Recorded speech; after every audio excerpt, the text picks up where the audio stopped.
Hey everyone, before we dive into this story, please consider subscribing to my channel for more content like this. My dad stood in the courtroom, his words slicing through the air like a blade. He chuckled as he told the judge I'd squandered my life, never holding down a proper job. His words seared into me as strangers in the back snickered. I stayed silent, holding my breath, knowing one day they'd see the real Oilia Townsend. The fluorescent lights buzzed in the Buncombe County courtroom, a constant hum that grew louder with each passing moment. I clasped my hands so tightly my knuckles throbbed, my gaze locked on the scuffed floorboards beneath my feet. Those planks had borne the weight of countless lives, farmers, merchants, neighbors, whose murmurs now swirled around me. Richard Townsend strode to the witness stand like he owned the room. He adjusted his tie, squared his shoulders, and surveyed the space with that familiar strut, turning even the quiet into his spotlight. His voice boomed to the farthest seats. "She's thrown her life away, never worked a real job." The words hit like a punch. Laughter rippled behind me, soft at first, then spreading through the benches like a shared secret I wasn't part of. I kept my eyes lowered, the floor blurring as my heartbeat thundered. I didn't stand to defend myself. I didn't waver or weep. I just swallowed deeply and breathed the way I'd taught myself, slow, steady, enough to keep my heart from collapsing. They thought they knew me. To them, I was the tale he spun, the exaggerated portrait he shouted for the whole town to buy into. But the truth sat with me in silence, buried for years. And though they couldn't see it yet, I knew a day would come when every smirk in that room would fade, and the man sneering from the stand would choke on his own story. 2 weeks before, on a humid August morning in Asheville, a yellow envelope waited in my mailbox. The stark black letters felt like a cold blade. Probate hearing notice. Petitioner, Richard Townsend. My father wanted to sell the house, the one my mother left behind, where the old piano still lingered in my memories, even if its notes had faded. I sat on the porch steps, the envelope pressed flat in my hand, watching dry leaves twirl to the ground, though summer hadn't fully given way. That house was more than timber and stone. It held the echo of my mother's rich alto in the church choir, the sound that had anchored me through childhood. My grip tightened, crumpling the paper, a shiver racing down my spine. I visited Nina Carter, the town's lawyer, whose office sat above a laundromat, smelling of strong coffee and old paper. Stacks of documents lined her desk, neon tabs glowing against faded folders. She leaned back, listened, then sighed through her nose. "No need for grand speeches," she said. "We need proof. Can you show you helped maintain that house?" I rummaged through boxes at home until I found it. My mother's notebook, its pages yellowed with time. On one page, her handwriting was unsteady but clear. "Mortgage paid. Don't tell Richard." The words hit harder than any gavel. She hadn't just known. She kept it secret from my father on purpose. My chest tightened. She'd hidden it to shield me. In that moment, I realized she'd always been in my corner. Back in my apartment, I knelt by the old cabinet and opened the secret compartment I'd crafted years ago with tools from a base workshop. My fingers grazed a sealed envelope with a raised trident emblem. No one had ever seen it. Inside was a letter, plain and official, stamped by the Department of Defense. It confirmed I'd served as a SEAL for a decade, deployed on covert missions, my record locked under statute. I wasn't just the woman they thought taught piano to kids for spare change. I'd lived in the shadows, doing work so perilous even my family couldn't know. A memory broke through the quiet. My mother at the kitchen table late one night, her feet tucked under her robe, her eyes heavy with concern. "You're gone too often. Oilia," she'd whispered. "Is there something I should know?" I took her hand and replied, soft as a vow, "If you knew, it could put you at risk. Please don't ask again." She squeezed my wrist and nodded. After that, she never brought it up. Nina's voice snapped me back when I showed her the letter. "We'll request an in-camera review," she said. "The judge can see it privately, off the record, but you need to be ready. Once the truth comes out, you can't control where it goes." I nodded, a weight settling in my chest. I'd never feared a battlefield, but the idea of standing exposed before people who thought they knew me, that was a fear I wasn't sure I could breathe through. On Saturday morning, sunlight bathed the Blue Ridge Mountains, turning the market stalls into vibrant patches of color. I arranged bags of vegetables and a few loaves of bread, hoping to blend into the crowd. But then my father appeared, his plaid shirt tight across his chest, his belt straining like a prop in his act. He raised his voice the moment he saw familiar faces. Cole just closed a big real estate deal. Real work, real money. Heads turned, nods followed.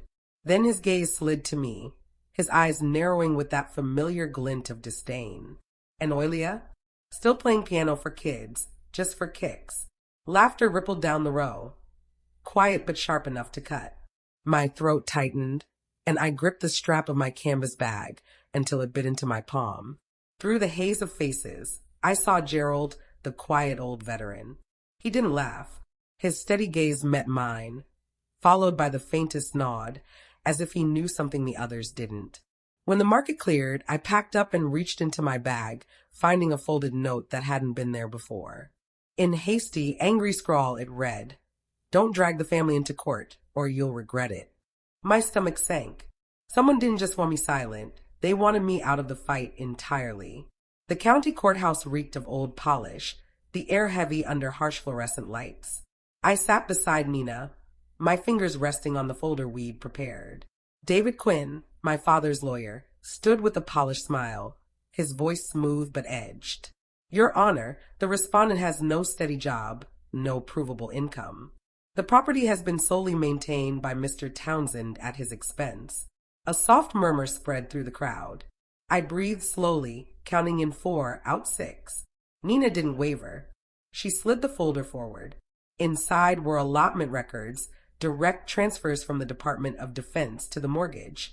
The judge leafed through them, his eyes flickering with interest. He gave a subtle nod. My father's jaw clenched, his face paling as if the floor had dropped beneath him. Quinn scrambled, his tone defensive. "These could be anything, vague payments. They don't prove significant contribution." The judge stayed silent, marking a page with a clip. It was a small gesture, but I felt the shift like a tide turning. That night, back home, a memory surfaced. I was a child again, sitting by the piano as my mother's hands shook over the keys. "Oilia," she whispered, "is someone holding you back?" I shook my head, forcing calm. "No, but there are things I can't share. Telling you could put you in danger." Her lips pressed tight, sorrow in her eyes, but she never asked again. That promise still bound me. Now, with the courtroom closing in, its weight pressed harder, forcing me to choose between silence and survival, or the truth that could unravel it all. The heat clung to me as I pushed through the courthouse doors, the day fading into evening. The parking lot was nearly empty, a few battered cars under buzzing yellow lamps. I reached for my car door when a shadow moved. My father stepped forward, solid and unyielding, blocking my path. He planted a hand on the hood, the other balled at his side, his voice low and cutting. "You're dragging your mother's name through the dirt for a crumbling house. Walk away, Oilia." I stood still, breathing in 4, out 6, my pulse steadying as his words hit. In the lamp's glare, I glimpsed a folded contract in his shirt pocket, a company logo bold across it. I didn't need to read it to know. He and Cole had already gone to a realtor, ready to sell the moment the ruling came. His face leaned closer, eyes blazing. "You don't have what it takes to hold onto that place. Don't make yourself a bigger fool than you already are." I met his gaze, calm but sharp. The only fool is a man who can't face the truth. I slipped past, got into my car, and started the engine. In the rearview mirror, he stood frozen under the sodium light, his shadow stretching across the cracked pavement. The courtroom was packed, people crammed shoulder to shoulder, the benches creaking as they leaned closer to listen. I sat at the counsel's table, Nina steady beside me, my hand on the folder that held more weight than anyone knew. Richard adjusted the microphone with a flourish, leaning in like he was addressing a crowd of followers. "She's done nothing with her life. Useless, a burden. My son's thriving, but she scrapes by on luck and charity."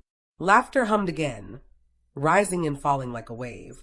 I kept my gaze down, jaw tight, focusing on my breath's rhythm. In my peripheral vision, I saw Cole. His eyes darted away, avoiding mine. He knew his father's words were lies, but he stayed quiet.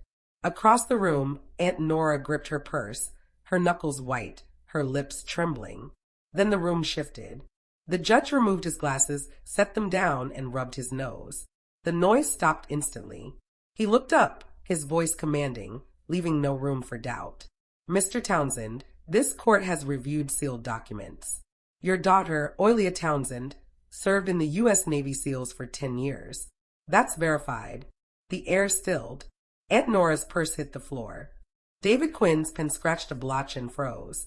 I sat still, saying nothing. There was nothing left to say. The truth, once spoken, carried further than any defense I could have offered. My father's face paled, his mouth moving soundlessly, his confidence shattered before the crowd he'd tried to win. The courtroom felt frozen, the walls, benches, and lights holding their breath, waiting for the weight of words. The judge lowered the file, his eyes sharp through his glasses. Nina stood smoothly, straightening her papers. Her voice was measured, each word precise. "Your Honor, these Department of Defense mortgage allotments transferred over 10 years to the Townsend residence account, alongside a handwritten note by Margaret Townsend, confirm her daughter made these payments." The clerk took the stack, the soft rustle of paper louder than footsteps. I stayed still, hands clasped, the benches cool with grounding me. My throat burned with words I wouldn't speak. The silence broke when Richard surged to his feet, his voice raw. I fixed the roof. I kept the lights on. I did the work. His words echoed off the walls, but they sounded desperate, stripped of his usual bravado. The judge raised a hand, his tone calm but firm. "Routine upkeep doesn't outweigh legal financial contributions. The evidence is clear." The murmur grew, then dissolved into silence like a wave pulling back. I breathed deeply, my ribs aching, then exhaled slowly. 10 years of secrets, 10 years of a hidden life, 10 years of hearing lies until I almost believed them, all laid bare now before a town that never truly saw me. Richard's hands clenched, his face red, words trapped behind his teeth. He looked smaller, as if the room had diminished him. For years, he'd made me a punchline. Now the story had turned, not by my fight, but by undeniable facts on paper. I sat straighter, not gloating. This wasn't victory, it was freedom. The air felt heavy with the truth no longer confined to a drawer, a hidden panel, or my heart alone. It was out, stamped, recorded. As the judge's pen scratched the order, I closed my eyes briefly, feeling the burden lift like a pack dropped after a long trek. When I opened them, the courtroom was unchanged, but for me, everything was new. When the gavel fell and the hearing ended, I walked out under the courthouse columns. The afternoon sun poured over the stone steps, bright and golden, the paper in my hand trembling, not from fear, but from a strange lightness as the weight slipped away. The crowd outside was tight, familiar faces buzzing with anticipation. I stepped forward, my voice clear, rising above the whispers. My mother, Margaret Townsend, wanted this house to be a home for music. Today, I'm creating the Margaret Townsend Music Scholarship for students in this town who dream of singing like she did. Murmurs spread through the crowd. Then a figure stepped forward. Gerald, the quiet veteran who saw more than he said. He stood tall despite his years, raised his hand, and gave me a crisp seal salute. A hush fell. For a moment, the world paused. Then applause erupted, steady and strong. The same people who'd laughed now clapped, as if they'd always known the truth. From the corner of my eye, I saw Richard push forward, chest puffed, reaching for the microphone. "I have something to say." But the judge appeared in the doorway, no robe, just a stern tilt of his head. "Mr. Townsend, this isn't the place for speeches. Don't make me say contempt." My father's hand hesitated, then dropped. I didn't look at him. I raised the paper, the scholarship's words shining in the sun. "This," I said, "is what my mother wanted to live on." Late that night, when even the cicadas had quieted, I sat on my mother's porch, the yellow bulb casting a soft glow over the worn boards. The wood, faded gray by years of footsteps, seemed to glow golden in the light. The familiar rumble of my father's old pickup broke the stillness. He pulled up slowly, as if unsure he should be there. The engine cut off, and he stepped out, holding a rusted tin box flecked with old paint. He climbed the steps, each one creaking, and set the box on the railing between us. He pried it open, revealing medals and ribbons from my grandfather's Vietnam service, their colors faded but proud, gleaming defiantly against time. He didn't meet my eyes. His voice was soft, almost frail. "I won't call you useless again." The air hung heavy between us. My response was calm, unshaken. "I don't need your pride. I just need you to stop lying about me." He gave a faint nod, took the box, and turned away. His shadow stretched long under the street lamp before disappearing into his truck. The door shut with a dull thud, and he was gone. I stayed on the porch, bathed in the light's steady hum. Its glow spilled across the yard, claiming the night. This house, this truth, my mother's legacy, they were safe. For the first time in years, I breathed deeply, exhaled fully, and felt no weight. Just the quiet grace of a light left burning.